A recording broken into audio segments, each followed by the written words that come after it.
खुदा ना खास्ता कि कोई उनकी तरफ से कोई ऐसी चीज, मगर ये बात ब्लैटेंटली क्लियर है कि ये एब्सोल्यूट नेग्लिजेंस थी। अब मैडम मैं उस नेग्लिजेंस की रीजंस के ऊपर आता हूं। मेरे हिसाब से आप इसको लॉक कर देंगे प्लीज, बहुत डिस्टर्बेंस होती है जी। मैडम जो नेग्लिजेंस है उसकी भी कोई रीजन होती है ना। एक नेग्लिजेंस है जो सिर्फ नेग्लिजेंस है, एक नेग्लिजेंस है जिसके बारे में मेरी यह आया कि हो सकता है निचले लेवल पे कोई इंटरेस्ट ऐसा हो। वो क्यों?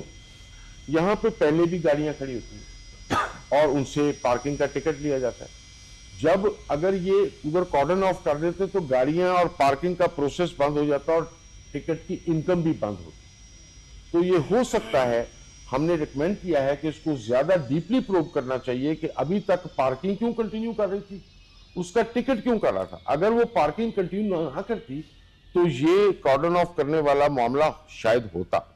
हम फिर भी रिकमेंड कर रहे हैं कि जो लोग साइट पे हैं, चाहे वो कंसल्टेंट के हैं, चाहे वो एग्जीक्यूटिंग एजेंसी के हैं, और चाहे वो जो इंजीनियर्स कॉन्ट्रैक्टर्स के हैं, उनको इसके ऊपर पेनलाइज करना चाहिए। ये ग्रेव, अच्छा बात यहां मैडम खत्म नहीं होती। ये बहुत बड़ा प्रोजेक्ट है। सेक्रेटरी CNW की टेक्निकल टीम ने सही आइडेंटिफाई किया है कि इसका, वो मैं टेक्निकल आदमी नहीं हूं, हम सब टेक्निकल नहीं थे, कि इसको बेहतर मैनेज किया जा सकता था। ट्रैफिक मोबिलिटी को भी तो शायद ये हादसा अवर्ट हो सकता था। दूसरी बात मैडम, जब हम गए उस वक्त भी या तो कहीं कनात लगी हुई नहीं थी, और अगर कहीं लगी हुई थी तो बसात जगह के ऊपर खुदाई उस कनात से 7-8 फुट आगे आई थी। और बल्कि एक जगह पे दाता साहब की एंट्री के ऊपर वो उन्होंने पानी उसका काम किया हुआ था, लोहे के सरिये लगाए हुए थे और वो खुली थी। वो मैंने पॉइंट आउट किया कि अल्लाह के बंदो इसको बंद कराओ, अगर कोई उस पर गिरेगा तो वो थोड़ा सा भी गिरेगा खत्म हो जाएगा। तो हमारी एक तो ये रिकमेंडेशन है कि हम एक ये भी बताएं कि जो साइट थी वहां पे काम हो रहा था उस वक्त या नहीं हो रहा था? मैडम जब हम गए हैं उस वक्त कोई काम हमें ज्यादा नहीं, जब होता वो आप नहीं गए, जब वो औरत गिरी तो मैडम मेरा नहीं ख्याल उस वक्त शाम को 7 बजे कमे कोई, क्योंकि उधर कोई सबसे मशीनरी पहले वहां काम अभी नहीं आप कर रही, पहुंचे? कौन काम नहीं पहुंचा? कर रही। 1122 से जरा जो भी गया था वो उस वक्त पता करे वहां काम हो रहा था या नहीं हो रहा था। विच मीन्स कि अगर काम हो रहा था तो एक डिफरेंट सिनेरियो है, अगर काम नहीं हो रहा था इसका मतलब है काम खत्म करके जा चुके हुए थे और उन्होंने इस जगह को कॉर्डन ऑफ नहीं किया हुआ था। तो मैडम मैं, अगर आप हमसे पूछें, एक तो हम पार्किंग करके बताएं मुझे। पार्किंग के इशू पे हमें ज्यादा डीपली इन्वेस्टिगेट करना चाहिए। हमें इस प्रोटोकॉल को, SOP को फैलाना चाहिए और इंश्योर करना चाहिए तमाम एजेंसीज को कि जहां इस तरह की कंस्ट्रक्शन हो रही है, मैं रिकमेंड करूंगा कि सिर्फ ये हरी चादर वाली बात नहीं है जो ये लगाते हैं, जिस तरह वो मेटेलिक शीट्स लगती हैं, परफोरेटेड शीट्स जिनको कहते हैं, वो लगनी चाहिए। और सबसे बड़ी बात ये, अगर वहां रोशनी होती तो शायद ये बच्ची ना गिरती। वहां पे कोई इल्यूमिनेशन नहीं थी किसी किस्म की। जब हम गए हैं उस वक्त भी एक साइड पे उन्होंने बत्ती जलाई हुई थी, उसके बाद कुछ नहीं था। सीवरेज मैडम ये साल में 2 दफा क्लियर होता है, पिछले 3 साल से साल में 2 दफा मैं इस ड्रेन पे खुद भी जाता हूँ।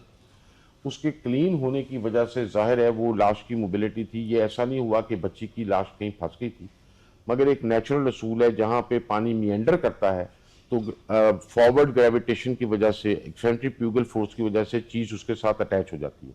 कल हमारी यही अंडरस्टैंडिंग थी कि जब वाटर यूसेज का चेंज होगा तो बच्ची की लाश भी अगर किसी मिएंडर में ट्रैप है तो निकल आएगी, और वो हमारे प्रेडिक्शन के मुताबिक निकल आई है, जिसका मतलब है कि सीवेज अजावाइज खुला था। बट एक और चीज मैडम, जो हम गटर का ढक्कन डिजाइन करते हैं, नेचुरली नेस्पाक वाले और सारे इंजीनियर्स बैठे हैं, हम उनके ऊपर 1-1 इंच का सुराख रखते थे, क्योंकि इन सीवरेजेस के अंदर अमोनिया, इनके अंदर कार्बाइड्स, कार्बन मोनोऑक्साइड और मीथेन इकट्ठे होते हैं जो डेडली हैं। अगर कोई गिरे तो शायद उसको इतना टाइम नहीं मिलता, वो सफोकेट भी होता है। कॉज ऑफ डेथ तो ऑटोप्सी बताएगी क्या है। तो कल हमने ये भी कहा है कि आप गटर का ढक्कन भी हर जगह लगाएं, ये भी लगाएं, और वो ये पोल्यूशन इवैक्यूएशन चिमनीज होती हैं पुरानी बिल्डिंग्स में, हमने देखी होंगी, जो थोड़ा ऊपर जाती हैं 10-15 फुट पे मुख्तलिफ सीवरेज लाइन्स पे और उसको इवैक्यूएट करती हैं। और ये सिर्फ इसके लिए ज़रूरी नहीं है, ये गैस इवैक्यूएशन इसलिए भी ज़रूरी है कि ऐसे इंसिडेंट्स रिपोर्ट हो चुके हैं पंजाब में कि सड़क फट गई, वो सीवरेज फट गया। The fact that it exploded is the expansion of the gas. तो मैडम ये हमारी रिकमेंडेशन है, जो मैं आप आखिर में मैडम मैं इसको डिलीनिएट कर देता हूँ जो हमारी रिकमेंडेशन हैं। एक तो हम समझते हैं कि जो contractor, supervising consultant as well as executing agencies, ये सब इसमें ग्रेव नेग्लिजेंस में हैं। Contractor, contractor, supervising consultant and executing agencies, इनके तीनों के रेलेवेंट ऑफिसर्स जो साइट पे थे वो हमने आइडेंटिफाई कर दिए हैं अपनी रिपोर्ट में। दूसरा मैडम हमने ये कहा है, आप एग्जीक्यूटिंग एजेंसी क्यों कह रहे हैं, एलडीए का जी टीपा मैडम जी, एलडीए के 2 यूनिट हैं, टीपा and एक बार LDA। सेक्रेटरी जी। और उसके बाद मैडम और जो सुपरवाइजर कंसल्टेंट है वो कौन किसका था? ये नेस्पाक का है मैडम, और एक बासा के साहब हैं जिनका वो स्टेशन भी था वहां पे। अच्छा मैडम, इसके बाद हमारी ये राय है कि ये पार्किंग स्टेशन वाले इशू को जरूर होना चाहिए, और ये मुमानियत होनी चाहिए कि जब इस तरह के पार्किंग स्टैंड्स हैं जो उनके ठेके हैं कैंसिल किए जाएं। इलीगल पार्किंग टिकट, उधर पार्किंग अलाउ ही नहीं होनी चाहिए जब जैसा यहाँ पे काम हो रहा है। उसके बाद मैडम हमारा ये ख्याल है कि जो ये लोग हैं, ये 3-4 लोग और जो उस पार्किंग की में पाए जाते हैं, इनके खिलाफ क्रिमिनल भी और जो कॉन्ट्रैक्ट क्लॉजेज हैं कॉन्ट्रैक्टर के साथ, उनके तहत उनके ऊपर एक्शन होना चाहिए। और मैडम हमारा एक और भी ख्याल है कि रेस्क्यू 1122 जो है वो उस जगह से गया जहां से वो बच्ची गिरी थी।